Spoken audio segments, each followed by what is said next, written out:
We all love giant Star Wars ships that can take on entire fleets on their own. That's why today's video features 50 facts about the super star destroyers of the Star Wars universe, including ships from the Republic, the Empire and a few other factions.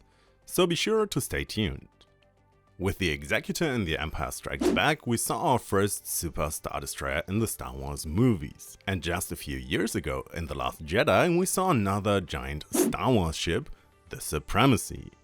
But Star Wars history is full of many of these giant super star destroyers that we don't see in the films or series. First though, we need to look at what exactly a super star destroyer is and what isn't. During the times of the Republic and the Empire, any ship over 5 kilometers long and heavily armed was considered a dreadnought. This was, outside of super weapons like the Death Stars, the highest and heaviest category into which ships could be classified. Super Star Destroyer wasn't actually a term used to officially classify ships. However, when I talk about Super Star Destroyers here, I'm primarily referring to these dreadnoughts. During the times of the Old Republic and before, ships that were significantly shorter than 5 kilometers could also be categorized as dreadnoughts. Let's start with those and then of course move on to the giant ships of the Republic and the Empire that we all know and love. Since Legends has significantly more information about the time before the prequels, the ships I'm showing to you here are also initially just legends. One of the first ships to be classified as a dreadnought, at least one of the first that we know of, is the Core Galaxy Systems Dreadnought. Manufactured, as the name suggests, by Core Galaxy Systems for the Republic. These 900-meter-long ships were primarily designed for attacking planets, and they were accordingly armed with turbolasers and laser cannons, powerful enough to completely destroy planetary defenses. We don't know exactly when these ships went into production, but it must have been at least 4,000 years before the Battle of Yavin, if not much earlier. When talking about dreadnoughts, one can't ignore the Hera-class dreadnought, which was used by the Sith Empire approximately 3,600 years before the Battle of Yavin. And again, the ship is only 800 meters long.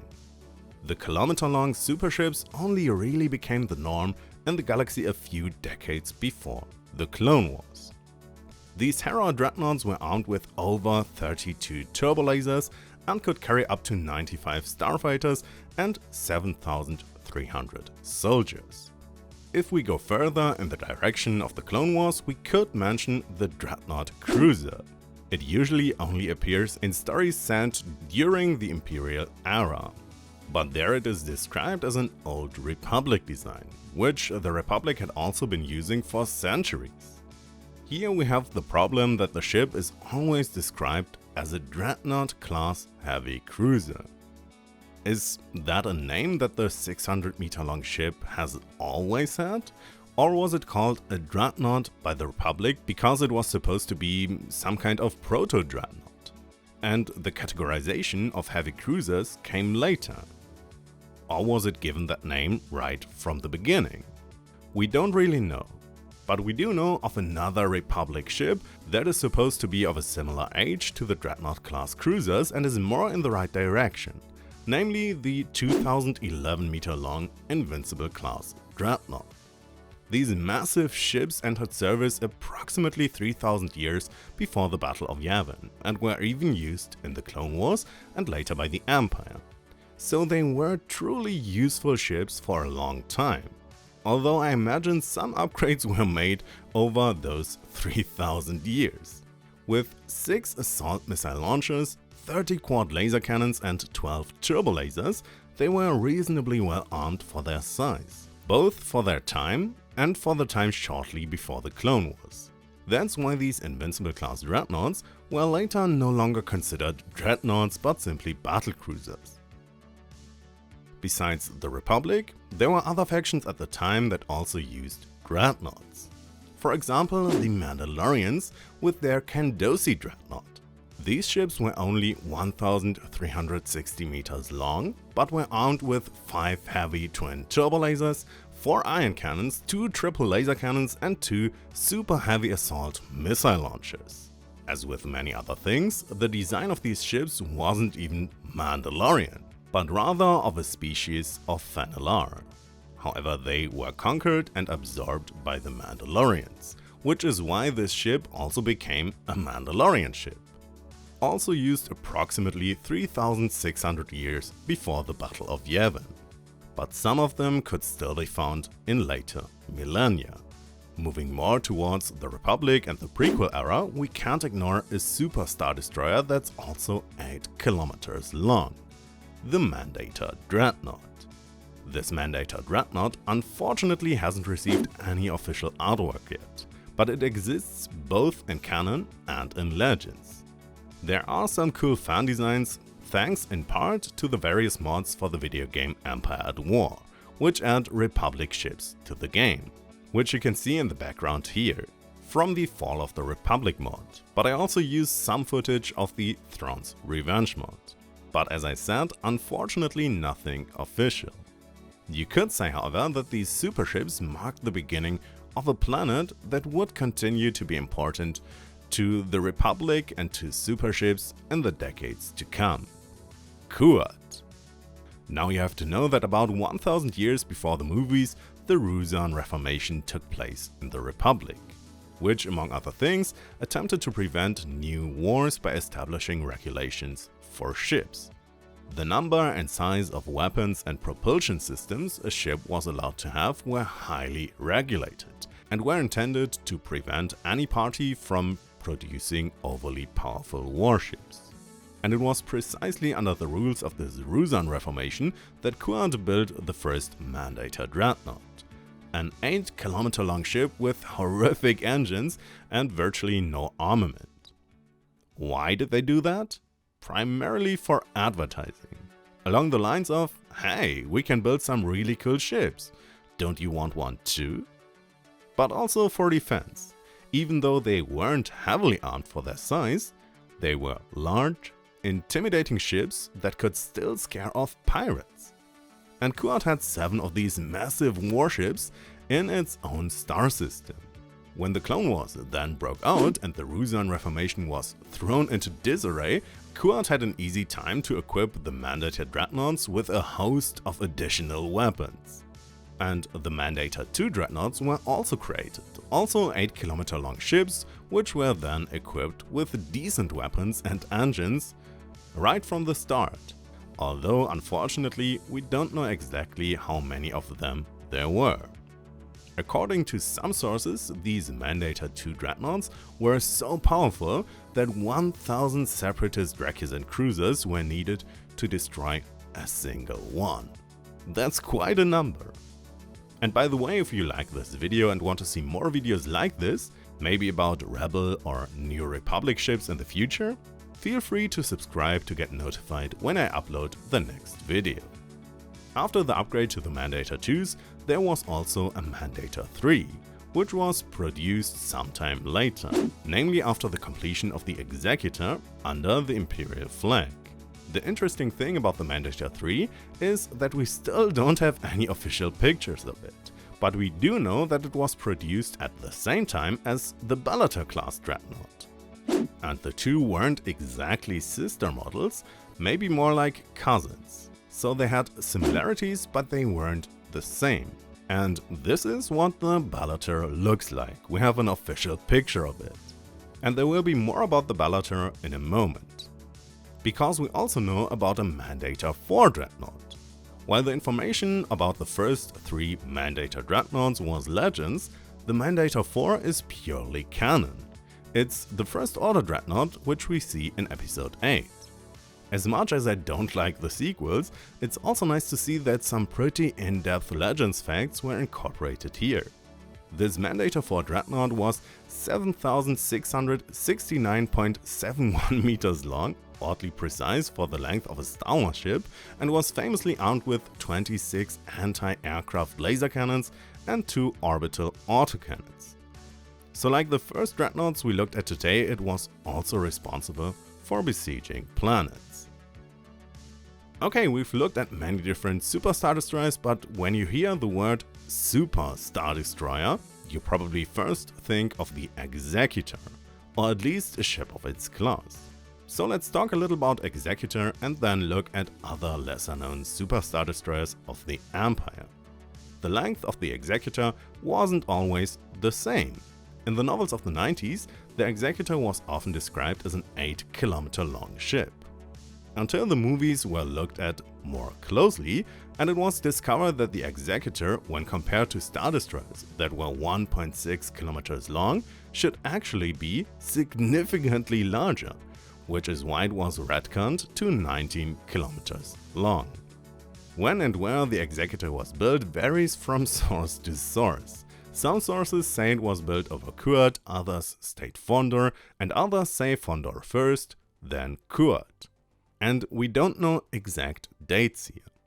The armament of this massive beast is also quite ridiculously powerful. 4,000 turbo lasers, half of which are regular, the other half heavy turbo lasers. 250 assault missile launchers, 250 ion cannons, and 500 fighter defense laser cannons. The Executor's armor also varies between canon and Legends. However, Legends features the now infamous moment in the 80s comics where 3 Star Destroyers crash into the Executor from hyperspace and simply burn up upon impact with its shields.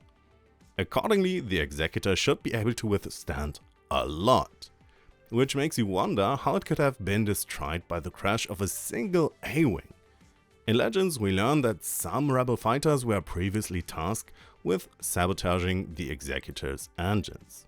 And we know that the entire rebel fleet focused its fire solely on the Executor, which is why it all came together, hurt the Executor, and this A-Wing was able to destroy it. Besides the Executor itself, there were also a few other interesting ships of this class. First we have the Nighthammer, an Executor's Super Star Destroyer painted black and equipped with numerous upgrades that simplified the automation of various systems and reduced the crew requirements from almost 280,000 to 100,000. It was also equipped with innovative cloaking armor that made it almost invisible to sensor systems. Then we have the Lusankya, Palpatine's personal Super Star Destroyer, which was buried beneath the urban canyons of Coruscant and served as a prison until Isan Izard forcibly retrieved the Super Star Destroyer, only to lose it to the New Republic a short time later. And we also have something like this Executor Super Star Destroyer from the video game Rogue Squadron 3.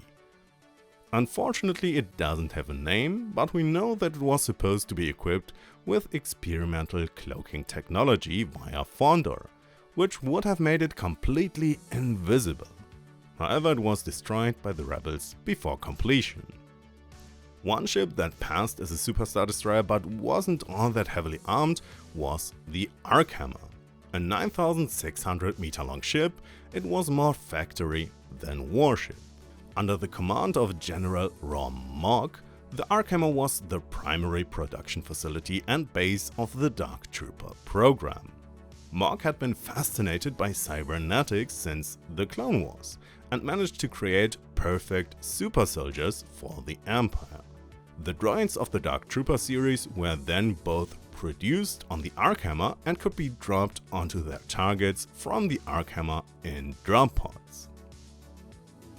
One ship we know very little about but looks too cool not to include here is the Vengeance class from Dark Forces 2. Also 19 kilometers long, we know almost nothing else about this massive Imperial ship. Now I promised you I'd come back to the Bellator. These were 7.2 kilometers long Imperial ships, for which we unfortunately have very few figures. But we do know other things about them. Their designs come from the Dark Empire comics, where they looked like this. A few years later, Lucasfilm wanted better images for these ships, so they hired fan creator, and I'm hoping I'm pronouncing this right, Ansel Hiziao, online known as Fractal Sponge, who created some renders for the Bellator and other ships on commission.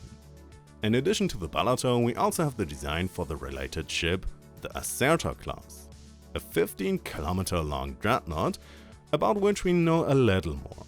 40 quad heavy turbolaser batteries, 30 quad ion cannons, 10 rear-facing heavy twin turbolasers, 30 light quad turbolasers, 20 forward-facing twin ion cannons, 20 rear-facing medium ion cannons, 60 quad laser cannons and 90 assault missile launchers as their armament. A lot of weapons, but considering these ships were only 4 kilometers shorter than the Executor dreadnoughts, that's actually a quite weak armament.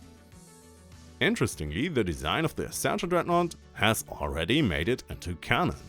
While only the names of the Bellator and Mandator are in canon without official artwork, the Assertor also has illustrations in canon thanks to some role-playing material.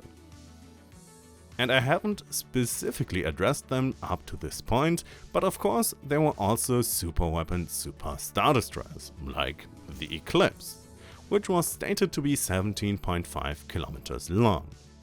That would make it slightly smaller than the Executor.